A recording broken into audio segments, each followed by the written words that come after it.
ಕಾಠ್ಮಂಡುವಿನಿಂದ ಹೊರಟು 12 ಜ್ಯೋತಿರ್ಲಿಂಗಗಳಲ್ಲಿ ಒಂದಾಗಿರುವ ಜಾರ್ಖಂಡ್ನ ದೇವಘರ್ನಲ್ಲಿ ಇರುವಂತಹ ಬಾಬಾ ಬೈದ್ಯನಾಥ್ ಜ್ಯೋತಿರ್ಲಿಂಗದ ದರ್ಶನಕ್ಕೆ ಹೊರಟಿದ್ದೇನೆ. ಜ್ಯೋತಿರ್ಲಿಂಗದ ದರ್ಶನದ ನಂತರ ತಪೋವನ, ನೋಲಕ್ಕ ಮಂದಿರ್, ತ್ರಿಕೂಟ್ ಪರ್ವತ್ ಇಂತಹ ಅದ್ಭುತ ಸ್ಥಳಗಳನ್ನು ಕೂಡ ನಾವು ಈ ವಿಡಿಯೋದಲ್ಲಿ ಎಕ್ಸ್ಪ್ಲೋರ್ ಮಾಡೋಣ. ಸೊ ಹಾಗಾದರೆ ಬನ್ನಿ ನಮ್ಮ ಜರ್ನಿನ ಸ್ಟಾರ್ಟ್ ಮಾಡೋಣ. ಹಲೋ ಫ್ರೆಂಡ್ಸ್, ಇವಾಗ ನಾವು ರಕ್ಸೌಲ್ ರೈಲ್ವೆ ಸ್ಟೇಷನಲ್ಲಿದ್ದೀರಿ. ಸೊ ಈಗ ಟೈಮ್ ಬಂದು 9 ಗಂಟೆ ಆ್ಯಂಡ್ ಇಲ್ಲಿ ಟೋಟಲ್ 3 ಪ್ಲ್ಯಾಟ್ಫಾರ್ಮ್ಸ್ ಇದೆ, 1, 2, 3. ಆ್ಯಂಡ್ ನಮ್ಮ ಟ್ರೈನ್ ಬಂದು ಮಿಥಿಲಾ ಎಕ್ಸ್ಪ್ರೆಸ್ ಪ್ಲ್ಯಾಟ್ಫಾರ್ಮ್ ನಂಬರ್ 1 ಬರುತ್ತೆ. ಆ್ಯಂಡ್ ಟ್ರಾವೆಲ್ ಅಂದ್ರೇ ಸ್ವಲ್ಪ ಟಯರ್ಡ್, ಸ್ವಲ್ಪ ಎಕ್ಸೈಟ್ಮೆಂಟ್. ಸೊ ಈ ಜರ್ನಿ ಬಂದು full spiritual struggles, full adventurous ಆಗಿರುತ್ತೆ. ಸೊ ಸ್ಕಿಪ್ ಮಾಡದೆ ವಿಡಿಯೋನ ಕೊನೆವರೆಗೂ ನೋಡಿ. ಈ ವೈದ್ಯನಾಥ ಜ್ಯೋತಿರ್ಲಿಂಗದಲ್ಲಿ ನೀವು ಎಲ್ಲಿ ಉಳಿಬೇಕು, ಎಲ್ಲಿಂದ ಹೋಗಬೇಕು, ಎಲ್ಲಿ ಉಳ್ಕೊಳ್ಬೇಕು, ಯಾವ ಸ್ಟೇಷನ್ಗೆ ಹೋಗಿ ಇಳ್ಕೊಳ್ಬೇಕು, ಯಾವ ಹೋಟೆಲ್ ಉಳ್ಕೊಳ್ಬೇಕು, ಮತ್ತು ಅಲ್ಲಿ ಸರೌಂಡಿಂಗ್ ಇರೋ ಎಷ್ಟು ಪ್ಲೇಸ್ನ ನೀವು ಕವರ್ ಮಾಡ್ಬೋದು ಒನ್ ಡೇಯಲ್ಲಿ. ಸೊ ಈ ಎಲ್ಲ ಕಂಪ್ಲೀಟ್ ಡೀಟೇಲ್ಸು ನಿಮಗೆ ಈ ವಿಡಿಯೋದಲ್ಲಿ ಸಿಗುತ್ತೆ. ಸೊ ಬನ್ನಿ ನಮ್ಮ ಜರ್ನಿನ ಸ್ಟಾರ್ಟ್ ಮಾಡೋಣ.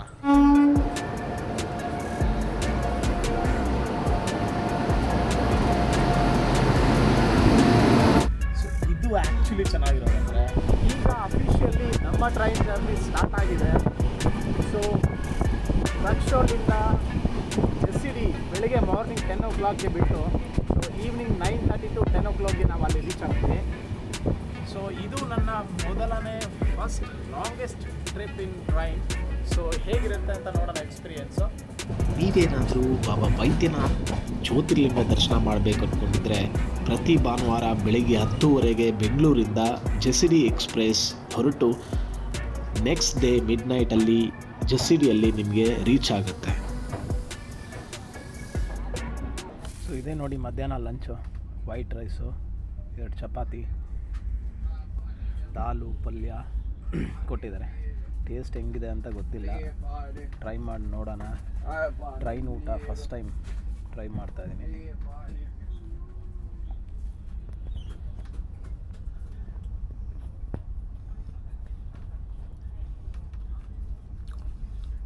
ಪರವಾಗಿಲ್ಲ, ಮೀಡಿಯಮ್ ಚೆನ್ನಾಗಿದೆ ಅಷ್ಟೆ. ಟೈಮ್ಗೆ ತಿನ್ನಲೇಬೇಕು.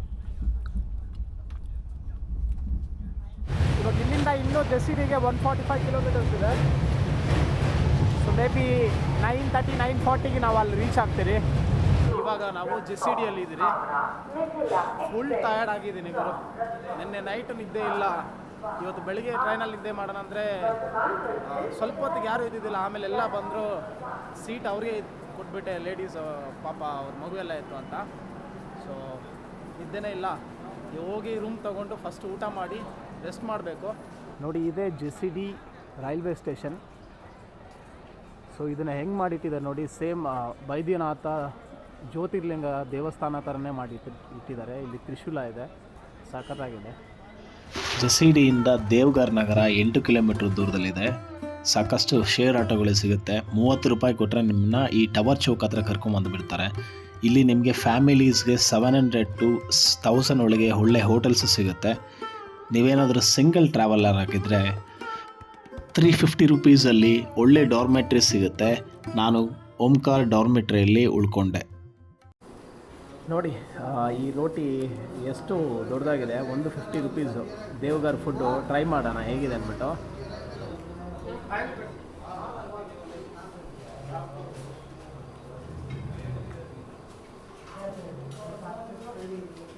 ಚೆನ್ನಾಗಿದೆ. ಟೊಮೆಟೊ ಚಟ್ನಿ, ಆಲೂಗಡ್ಡೆ ಪಲ್ಯ, ಒಂದೇ ರೋಟಿಯಲ್ಲಿ ಹೊಟ್ಟೆ ತುಂಬಿಬಿಡುತ್ತೆ. ಊಟ ಮಾಡಿಬಿಟ್ಟು ಹೋಗಿ ಮಲ್ಕೊಂಡು ಬೆಳಿಗ್ಗೆ ಎದ್ದು ದರ್ಶನ ಹೋಗಬೇಕು.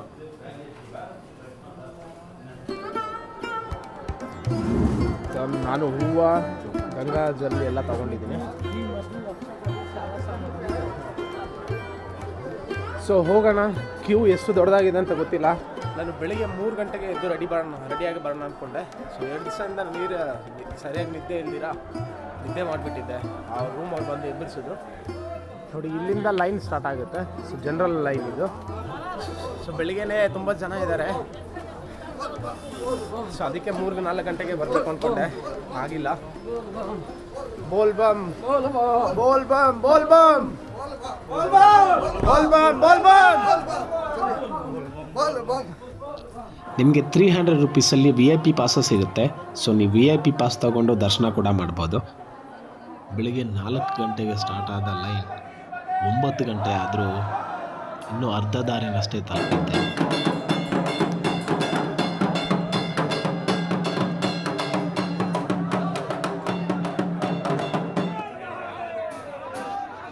ಗರ್ಭಗುಡಿಯ ಹತ್ರ ಹೋಗ್ತಾ ಇದ್ದಂತೆ ಜನಗಳ ಒತ್ತಡ ತುಂಬ ಹೆಚ್ಚಾಯಿತು. ಲಿಟ್ರಲಿ ನೂಕಾಟ ಶುರುವಾಯಿತು. ಫ್ರೆಂಡ್ಸ್, ಇವಾಗ ತಾನೇ ಜಸ್ಟ್ ದರ್ಶನ ಆಯಿತು, ವೈದ್ಯನಾಥನ ದರ್ಶನ ಆಯಿತು. 12 ಜ್ಯೋತಿರ್ಲಿಂಗಗಳಲ್ಲಿ ಒಂದಾದ ಈ ವೈದ್ಯನಾಥ ಕ್ಷೇತ್ರದ ಜ್ಯೋತಿರ್ಲಿಂಗವನ್ನು ನೀವು ಈ ಕ್ಷೇತ್ರದಲ್ಲಿ ಮಾತ್ರ ಮುಟ್ಟಿ ಸ್ಪರ್ಶ ಮಾಡಿ ಆಶೀರ್ವಾದ ತಗೊಳ್ಬೋದು. ಬೇರೆ ಯಾವ ಕ್ಷೇತ್ರದಲ್ಲೂ ನಿಮಗೆ ಸ್ಪರ್ಶಿಸಿ ಆಶೀರ್ವಾದ ತಗೊಳ್ಳೋಕ್ಕಾಗಲ್ಲ. ಜಲಾಭಿಷೇಕ ಮಾಡಿ ನೀವು ಲಿಂಗವನ್ನು, ಜ್ಯೋತಿರ್ಲಿಂಗವನ್ನು ಮುಟ್ಟಿ ಸ್ಪರ್ಶಿಸಿ ದರ್ಶನ ಮಾಡಿದೆ. ಇಲ್ಲಿ ದರ್ಶನಕ್ಕೆ ಹೋಗೋ ಮುಂಚೆ ಭಕ್ತರು ಒಂದು ಮುಖ್ಯ ಸಂಪ್ರದಾಯನ ಪಾಲಿಸ್ತಾರೆ. ಅದು ಈ ಶಿವಗಂಗೆಯಲ್ಲಿ ಸ್ನಾನ ಮಾಡಿ ಹೋಗೋದು. ಈ ಶಿವಗಂಗೆ ದೇವಸ್ಥಾನದಿಂದ ಸುಮಾರು 600 ಮೀಟರ್ ದೂರದಲ್ಲಿದೆ. ಇಲ್ಲಿ ಸ್ನಾನ ಮಾಡಿದರೆ ಪಾಪಗಳು ನಿವಾರಣೆ ಆಗುತ್ತವೆ, ಮನಸ್ಸು ಶುದ್ಧವಾಗುತ್ತವೆ ಎಂಬ ನಂಬಿಕೆ ಇದೆ. ಈ ಕ್ಷೇತ್ರದಲ್ಲಿ ಜ್ಯೋತಿರ್ಲಿಂಗ ಮತ್ತು ಶಕ್ತಿಪೀಠ ಎರಡು ಒಂದೇ ಸ್ಥಳದಲ್ಲಿ ನೋಡ್ಬೋದು. ಬೇರೆ ಎಲ್ಲೂ ಯಾವ ಕ್ಷೇತ್ರದಲ್ಲೂ ನೀವು ನೋಡೋಕ್ಕಾಗಲ್ಲ. ವೈದ್ಯನಾಥ್ ಜ್ಯೋತಿರ್ಲಿಂಗದ ದರ್ಶನದ ನಂತರ ಇವಾಗ ನಾವು ಹೋಗ್ತಾ ಇದ್ದೀರಿ ಶ್ರೀ ಕಾಳಿ ಮಾತಾ ಶಕ್ತಿಪೀಠ ದೇವಸ್ಥಾನ ದರ್ಶನ ಮಾಡೋದಕ್ಕೆ. ಸೊ ಇಲ್ಲಿ ಎಷ್ಟು ರಶ್ ಇದ್ದಾರೆ ನೋಡಿ, ಇವಾಗಲೇ ಇಷ್ಟು ರಶ್ಶು. ನೀವೇನಾದರೂ ಶ್ರಾವಣ ಮಾಸದಲ್ಲಿ ಬಂದರೆ ಬಿಹಾರಲ್ಲಿ ಸುಲ್ತಾನ್ಗಂಜ್ ಅಂತ ಒಂದು ಪ್ಲೇಸ್ ಇದೆ. ಸೊ ಆ ಪ್ಲೇಸಿಂದ ಗಂಗಾರ್ ನೀರನ್ನ ತೊಗೊಂಬಂದು ಇಲ್ಲಿ ಅಭಿಷೇಕ ಮಾಡ್ತಾರೆ.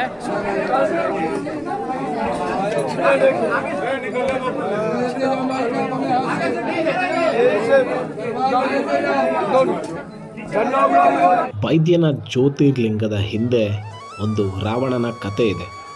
ಅದು ನಮ್ಮ ಕರ್ನಾಟಕದ ಮುರುಡೇಶ್ವರ ದೇವಸ್ಥಾನಕ್ಕೆ ಹೋಲುವಂತಹ ಕತೆ. ಲಂಕೆಯ ಮಹಾರಾಜ ರಾವಣನು ಮಹಾನ್ ಶಿವಭಕ್ತನಾಗಿದ್ದನು. ಶಿವನನ್ನು ನೆನೆದು ಘೋರ ತಪಸ್ಸಿಗೆ ಕೂರ್ತಾನೆ. ಶಿವನು ರಾವಣನ ಭಕ್ತಿಗೆ ಮೆಚ್ಚಿ ಪ್ರತ್ಯಕ್ಷವಾಗಿ ಒಂದು ಜ್ಯೋತಿರ್ಲಿಂಗವನ್ನು ನೀಡ್ತಾರೆ, ಒಂದು ಷರತ್ತಿನೊಂದಿಗೆ.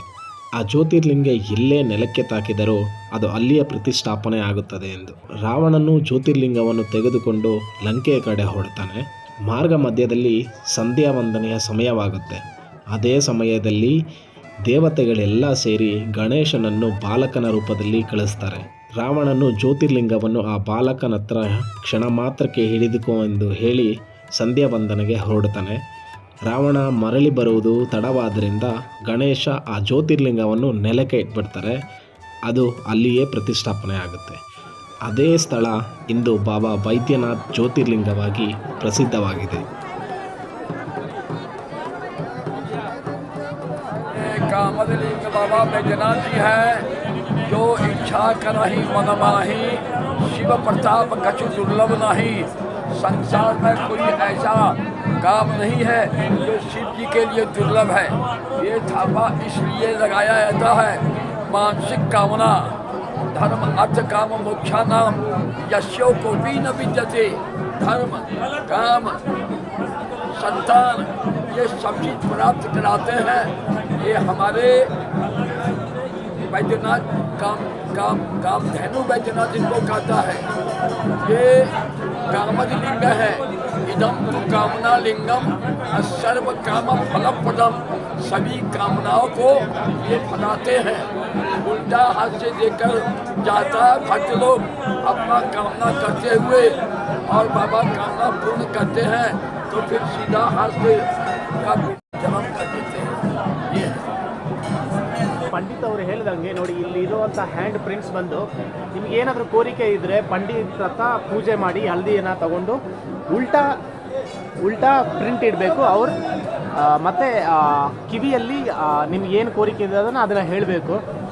ಈ ಜ್ಯೋತಿರ್ಲಿಂಗ ದೇವಸ್ಥಾನದಲ್ಲಿ ನಿಮ್ಮ ಕೋರಿಕೆ ಏನಾದರೂ ನೆರವೇರಿದ್ರೆ ಮತ್ತೆ ಈ ದೇವಸ್ಥಾನಕ್ಕೆ ಬಂದು ಹೀಗೆ ಸೀದಾ ಪ್ರಿಂಟ್ ಇಡಬೇಕು. ಸೊ ನೋಡಿ, ಪ್ರಿಂಟ್ ಮಾಡಿರೋವಂಥ ಅಲ್ಲಿ ಸೀದಾ ಇರೋ ಎಲ್ಲ ಪ್ರಿಂಟ್ ಮಾಡಿರೋದು ಅವ್ರದ್ದು ಕೋರಿಕೆ ಎಲ್ಲ ಪೂರ ಆಗಿದೆ.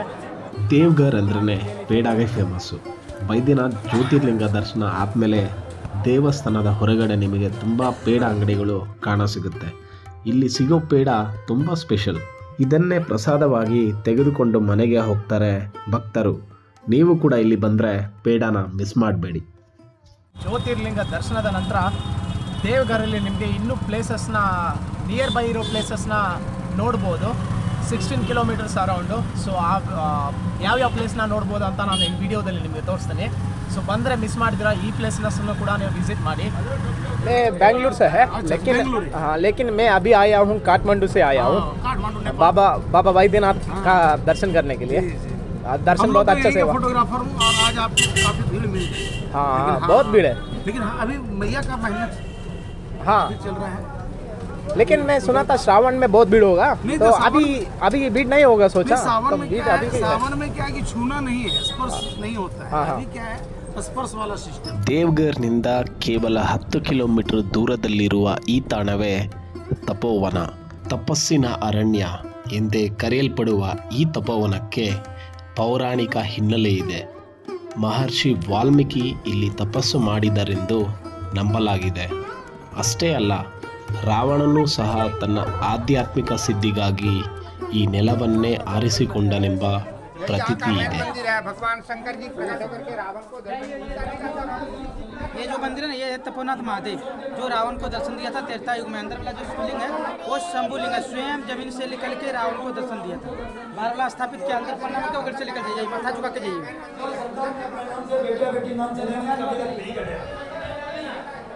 दीवार में चढ़ते हुए जाइए, दीवार चढ़ते हुए आगे बढ़िए. गुफा के अंदर जो शिवलिंग है, भगवान जो रावण को दर्शन दिए. आज में 10 रुपया लेके अपने नाम बेटा बेटी नाम से पूजा देंगे, कभी लक्ष्मी नहीं घटेगा. यही मंदिर है तपोवन. दीवार से थोड़ी जा खरीद का भालो जा. आगे बढ़िए. आधे तो अच्छा जगह लगे, नीचे नाना चले नाना पूजा बोलो बेटा. मोहन माथा टेका. या लक्ष्मी बिलेगा फिर माथा टेक चले आगे जा. अभी आधे तो अच्छा जगह लगे, नीचे नाना खाना खाना नहीं खाया सुबह से.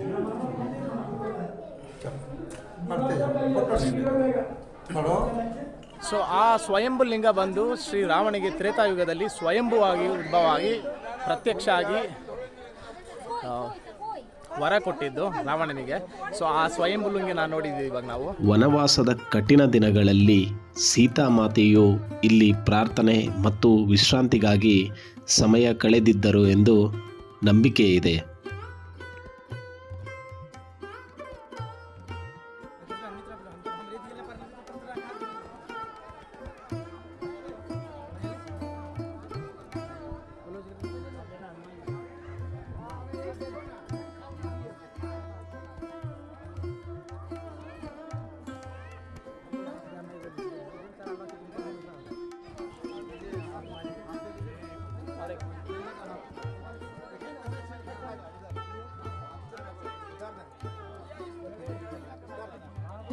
ರಾವಣನ ತಪಸ್ಸನ್ನು ಭಂಗಗೊಳಿಸಲು ಹನುಮಂತನು ತನ್ನ ಗದೆಯಿಂದ ಈ ಬಂಡೆಗಳ ಮೇಲೆ ಪ್ರಹಾರ ಮಾಡಿದನು. ಹನುಮಂತನ ಶಕ್ತಿಗೆ ಬೆಟ್ಟದ ಬೃಹತ್ ಕಲ್ಲುಗಳೇ 2 ಭಾಗವಾಗಿ ಸೀಳಿ ಹೋದವು. ಇಂದಿಗೂ ಆ ಸೀಳಿರುವ ಬಂಡೆಗಳನ್ನು ನೀವು ಇಲ್ಲಿ ಕಾಣಬಹುದು.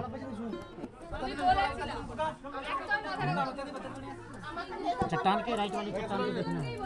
ಸೊ ಇದೆ ಹನುಮಾನ್. ऊपर वाला पार्ट. ये कान टेका नहीं पूरा है. ये कान टेका तो कम से कम.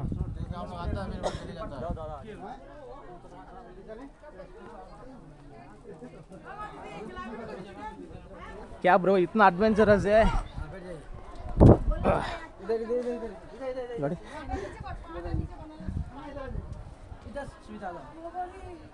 किधर से भी ठीक है. इधर से भी आप आ जाओ. ठीक है, थोड़ा सा तो इधर ही है. हाँ चलिए. चलिए जी. ನೋಡಿ ಅಲ್ಲಿ ಗುಹೆ ಬರ್ತಾ ಇದ್ದಾರೆ. ಅದೇ ರೋಡು. ನಾವು ಈ ಕಡೆ ಜಂಪ್ ಮಾಡಿ ಬಂದ್ರಿ.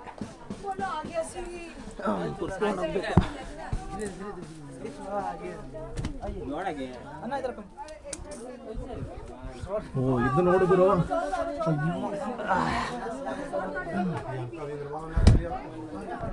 ಸಖತ್ತಾಗಿದೆ. ये गुफा भैया रावण जी तपस्या किए थे ना इसे निकाल गुफा में। हाँ। ये गुफा है गणेश सब विधान सब देते हैं ब्राह्मण को यही आशा है आप लोग आने सकता जगह मिलेगी। ತಪೋವನ್ನು ನೋಡಾದ್ಮೇಲೆ ನಾವು ನೆಕ್ಸ್ಟ್ ಬಂದದ್ದು ನೋಲಕ್ಕ ಮಂದಿರ್ಗೆ. ಈ ಸ್ಥಳವನ್ನು ನೋಲಕ್ಕ ಮಂದಿರ್ ಅಂತ ಕರೀತಾರೆ. ಇದು ಶ್ರೀ ಕೃಷ್ಣನಿಗೆ ಸಮರ್ಪಿತವಾದ ಸುಂದರ ದೇವಸ್ಥಾನ. ನೋಲಕ್ಕ ಅನ್ನೋ ಹೆಸರಿನ ಹಿಂದಿರುವ ಕಾರಣ ಏನೆಂದರೆ ಈ ದೇವಸ್ಥಾನ ನಿರ್ಮಾಣಕ್ಕೆ 9 ಲಕ್ಷ ರೂಪಾಯಿ ಖರ್ಚಾಗಿತ್ತು ಅಂತ ಹೇಳ್ತಾರೆ. ಆದ್ದರಿಂದ ಇದಕ್ಕೆ ನೋಲಕ್ಕ ಮಂದಿರ್ ಅನ್ನೋ ಹೆಸರು ಬಂದಿದೆ.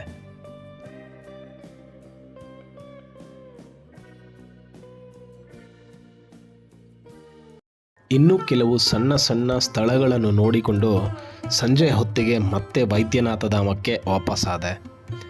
ಸಂಜೆ ಆಗುತ್ತಿದ್ದಂತೆ ದೇವಸ್ಥಾನದ ವಾತಾವರಣವೇ ಬದಲಾಗುತ್ತೆ. ಗಂಟೆಗಳ ನಾದ, ಮಂತ್ರಗಳ ಧ್ವನಿ, ಭಕ್ತರ ಭಾವನೆ ಈ ಎಲ್ಲವೂ ಸೇರಿ ಒಂದು ಅಲೌಕಿಕ ಅನುಭವವನ್ನು ನೀಡುತ್ತೆ. ಆ ಮಂಗಳಾರತಿಯಲ್ಲಿ ಪಾಲ್ಗೊಳ್ಳುವುದೇ ನಿಜವಾಗಿಯೂ ಒಂದು ಅದ್ಭುತ ವರ, ಒಂದು ಪುಣ್ಯ ಅಂತಾನೆ ಹೇಳ್ಬೋದು. ನೀವು ಕೂಡ ಇಲ್ಲಿಗೆ ಬಂದರೆ ಆ ದೈವಿಕ ಕ್ಷಣವನ್ನು ತಪ್ಪದೇ ಅನುಭವಿಸಿ.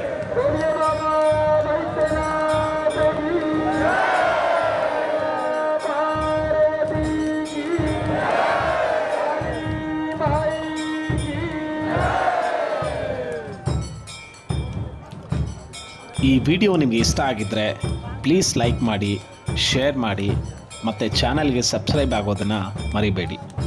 ನಿಮ್ಮ ಪ್ರತಿಯೊಂದು ಸಪೋರ್ಟ್ ನನಗೆ ಇನ್ನಷ್ಟು ಉತ್ತಮವಾದ ವಿಡಿಯೋಗಳನ್ನು ಮಾಡಲು ಸ್ಫೂರ್ತಿ ನೀಡುತ್ತೆ. ನಾವು ಮತ್ತೆ ಇದೇ ರೀತಿ ಮತ್ತೊಂದು ವಿಶೇಷವಾದ ವಿಡಿಯೋದಲ್ಲಿ ಭೇಟಿಯಾಗೋಣ. ಅಲ್ಲಿವರೆಗೂ ಜೈ ಕರ್ನಾಟಕ ಮಾತೆ. ನಮಸ್ಕಾರ. ಓಂ ನಮಃ ಶಿವಾಯ.